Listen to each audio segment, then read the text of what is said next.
Hello everyone, I am Rudran Sharma and I'm with my teammate Carlos. We have submitted this project for the mega hackathon that happened, and we have made this project on Solana. And I'll leave it over to Carlos to give you his introduction and a little bit about the project. Yeah, as my friend Rans has said, my name is Carlos. I'm from we are students. We're currently working in applications in Solana. And yeah, we have done a project that we have seen that most companies and most business and institutions use probably Matic instead of Solana for NFTs to emit certificates.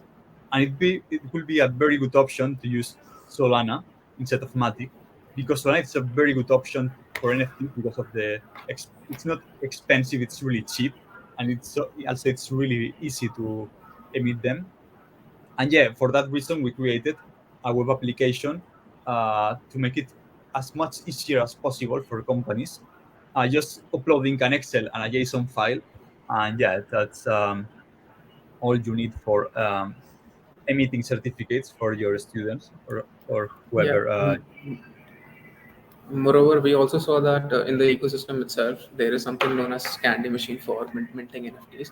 But then there is no one-to-one pairing for NFTs. So say I want to send it to one particular wallet address that's not technically available or freely available for someone who's Solana illiterate to work on Solana. So we kind of developed this app for anyone to use who wants to pair one NFT to one NFT. Main focus definitely was on organizations or educational institutions who were planning to send out educate their degrees or stuff like that from in form of NFTs, because blockchain technology is awesome in terms of all the confidential data, something like that. It's clearly verifiable, so it's one of the better choices for stuff like this. Yeah, well, as you said, as you saw before, there's the JSON files that you can upload your images and your data of your student that you want. It's really easy. And yeah, and then you have the web app. That is taking most. Um, let's close the wallet. Yeah, this is the interface of the beginning, where you can see that you can connect your wallet and initialize account. In our case, we have also initialized account before, so it's not needed to do it. So will connect my wallet.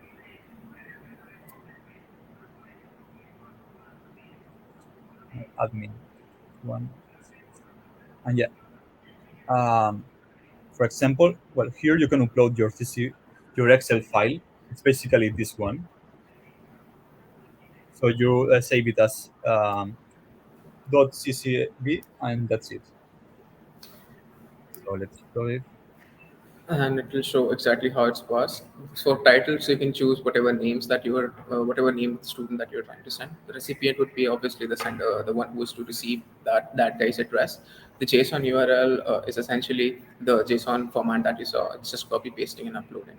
And the symbol would be whatever you want to call this particular certificate series to be. We've chosen the word alumna, but anyone can choose anything other than, and that would Yeah, be stored on chain.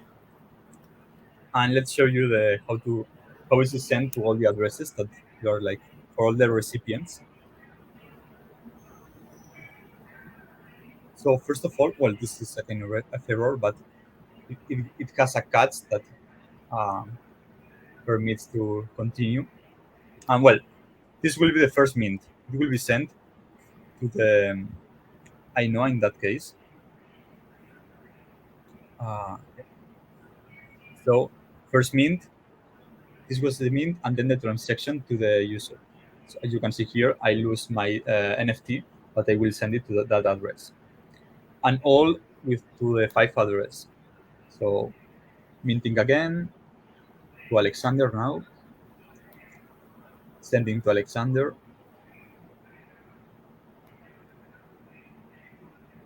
This is an error, but sometimes happens in Solana that you have an error because of the amount of transactions that are right now in the blockchain, but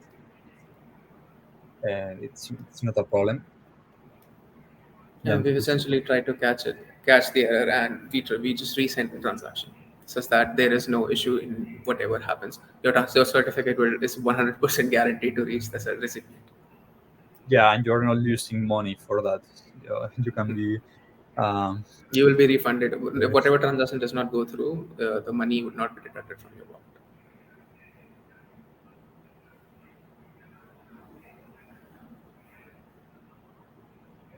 got some problems, but now it's probably working. And sending, and this is the last one. First, last So mint. the way Here we go. the way it works is for each mint you would have to click on approve twice. One is for minting and one is for sending. So that's why you see the Phantom wallet pop up this many number of times. But now Carlos will show you how everyone got their NFTs. You can see here all the transactions have been sent in the DevNet. And for example, I use this wallet.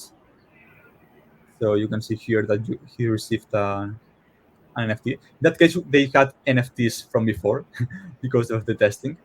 But yeah, they will have this kind of NFT, that is the certificate. For example, this is the I know account, and this is the title for the user. Also, there is a description. This NFT means that you completed for Solana bootcamp. Uh, and there is more data that is specified on the JSON file. But yeah, also another wallet, also receive it. The previous one was I know, but this one is Cleon, that case, and for all data accounts.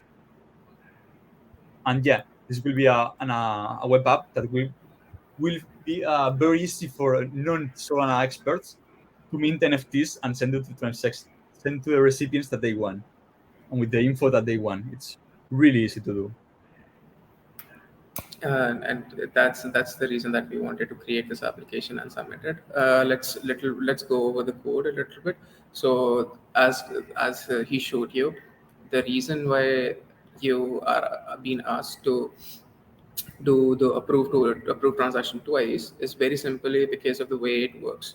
So the way I've set it up is it's a simple Anchor app, and it has two functions. The first one is the one that needs to initialize the account. So the way it works is, I'm talking in technical terms here. It essentially creates a PDA that would hold all the things that all your main storage account, and then it will give you the minting accounts. So the storage account will store your key as the authority, so that no one else is able to make transactions on your behalf. That's why we can say that for sure it's secure. The other thing is minting happens through the simple CPI calls to the different accounts, different programs, and we create the we create the metadata using the MPL token library. Then we also create a master edition account. As you can see, if you see it on the Explorer tab, you would see that it has master edition written on it. That's just because we've created the master edition account as well, the metadata account. So this is the creating the metadata account, and going over, this is creating the master edition. This essentially is the send function, which you see. That's why you need to click on approve twice. This what this entire function does is this simply it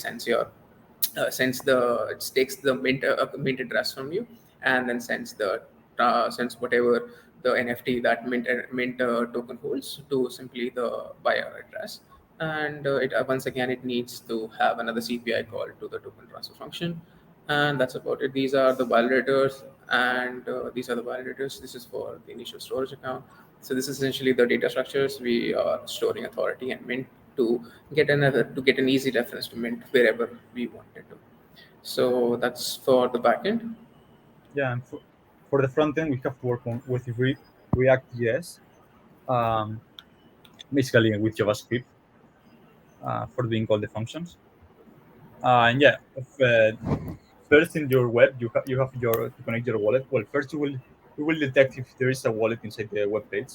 So there is a function for that. We'll check if wallet is connected. Connect your wallet. We use only Phantom. We could also use more wallets, but Phantom is the most used.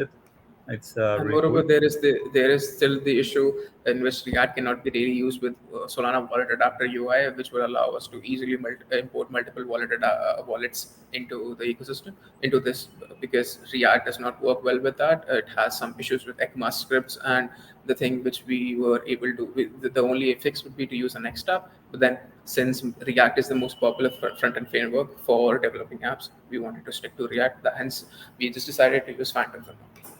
Yeah, about how do we parse all the data from the Excel to the current JavaScript. We use a function. of Papa Parse. It's a library that we use from internet, and basically it's parsing all the information. And you can see here, for example, rows array is saving it in that variable. Also, the values, the receipt. Well, in that case, the most important is the recipients that are saved here and are pushed here in the set recipients to the recipients account. Well, sorry, to the recipients. Then the names that are also important, the symbols, and the link. That the link also it's very important because it's a JSON file that is stored almost all the data. It's essentially And, your metadata. Without this, your NFT would not be an NFT. and yeah, probably. Well, we had a function of send NFTs just for testing, but you can send it for whatever you want. In that The case, send we NFT is only does one transaction, whereas how much ever rows that you would have in your Excel sheet, send all NFTs would go through all iterate through all the rows and send all the NFTs to their own to the recipient address, whatever you set. And that is entirely up to you. So for with one CSV file, you would be able to mint how much ever NFTs you want to and send it to whoever you want to without having to chew glass, as we say in Sonala language. yeah, and finally we have the table. You can see here to show all the information for the user that makes sure that you're sending to the correct recipients and all that, not doing something offline. And yeah, that's almost all I think. Yeah, that's pretty much about it. Thank you for watching and hope to see you soon. Bye bye. Thank you. Bye bye.